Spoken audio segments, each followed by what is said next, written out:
আলাইকুম এভরিওয়ান, আপনারা সবাই কেমন আছেন? আশা করি আল্লাহর অশেষ রহমতে খুব ভালো আছেন। আমিও আলহামদুলিল্লাহ ভালো আছি।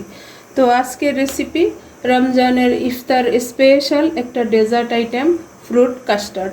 তো এই ফ্রুট কাস্টার্ড বানানোর জন্য নানান রকমের ফ্রুট লাগবে। তো সেটাই যেখানে আমি নিয়ে নিছি। এখন প্রথমে আমি কাস্টার্ডটা রেডি করব, তারপর ফ্রুটগুলা কেটে নিব। কাস্টার্ডের জন্য অলরেডি চুলায় আমি 1 লিটার দুধ বসাই দিছি। দুধটা অলরেডি বলকও চলে আসছে। এখন চুলার আঁচটা একটু কমাই দিব। দিয়ে আমি প্রথমে এখানে দিয়ে দিব এই যে হাফ কাপ গুঁড়া দুধ, একটু টেস্ট বাড়ানোর জন্য। যেহেতু রমজানে ইফতারে খাবো আমরা, তাই না?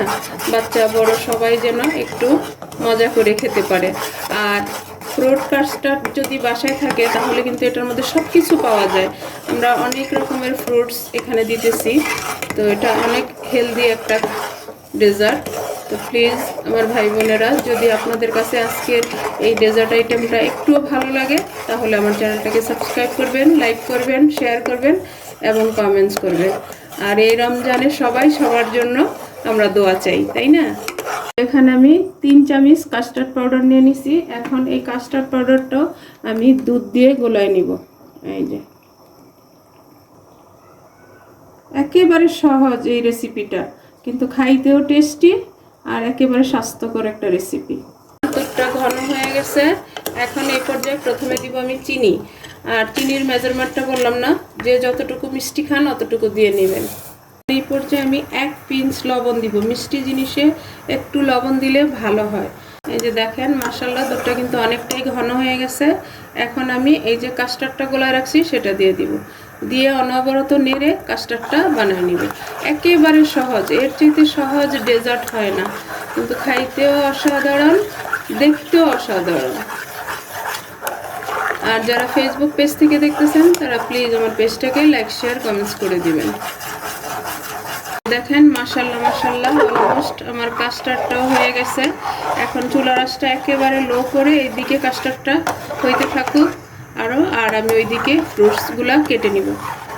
এখানে আমি ফ্রুটসগুলা কেটে নিলাম। ফ্রুটসের মধ্যে আছে এই যে এখানে আমি একটা কিউই নিছি, আর একটা অরেঞ্জ, 2টা স্ট্রবেরি, 6-7টা আঙুর, পিস ফল, একটা ম্যাঙ্গো, একটা কলা, একটা আপেল।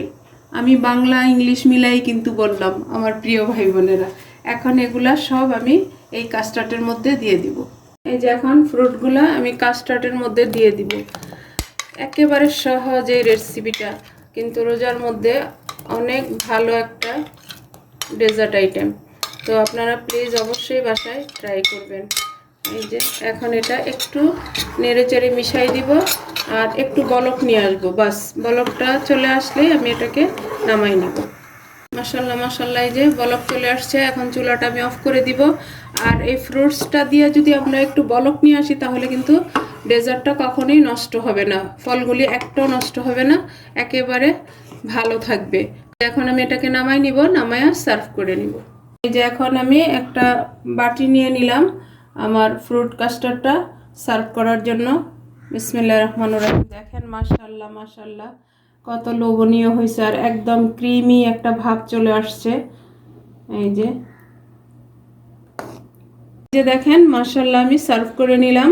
এখন আমি এটাকে ঠান্ডা হওয়ার জন্য একটু ফ্রিজে রেখে দিব 10 থেকে 15 মিনিট, কারণ আমাদের ফ্রিজে রাখার কোনো প্রয়োজন নেই, এত ঠান্ডা আমাদের এখানে এখন। তো এটা আমি 10 মিনিটের জন্য রাখবো। 10 মিনিট পর আমি আপনাদের সাথে শেয়ার করতেছি যে আমার ইফতারের জন্য এই ডেজার্ট আইটেমটা কেমন হয়েছে। এই যে দেখেন 10 মিনিট পর আমি ফ্রিজ থেকে বের করে নিলাম। মাশাআল্লাহ মাশাআল্লাহ কাস্টার্ডটা একেবারে জমে ক্ষীর হয়ে গেছে।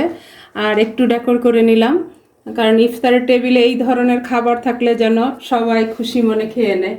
তো আমি একটু শেয়ার করি আপনাদের সাথে যে আজকের কাস্টার্ডটা কেমন হয়েছে। দেখেন মাশাআল্লাহ, দেখেন মাশাআল্লাহ, ফ্রুট বলে কথা, সব কিছু এখানে পাওয়া যাবে। এই ফ্রুট কাস্টার্ডটা খাওয়ার মজাই আলাদা। একটু টেস্ট করি। বিসমিল্লাহির রহমানির রহিম। আলহামদুলিল্লাহ আলহামদুলিল্লাহ, এত টেস্টি হয়েছে মানে আপনাদেরকে এমনিতে তো আর বুঝাতে পারবো না, যদি খাওয়াইতে পারতাম তাহলে বুঝাতে পারতাম। তো যাই হোক, এই রমজান স্পেশাল ইফতারের ডেজার্ট আইটেম ফ্রুট কাস্টার্ডটা আমার বানানো শেষ হয়ে গেল। আমি আপনাদের কাছ থেকে বিদায় নিব। আবার নতুন কোনো রেসিপি নিয়ে আসবো। আল্লাহ হাফেজ।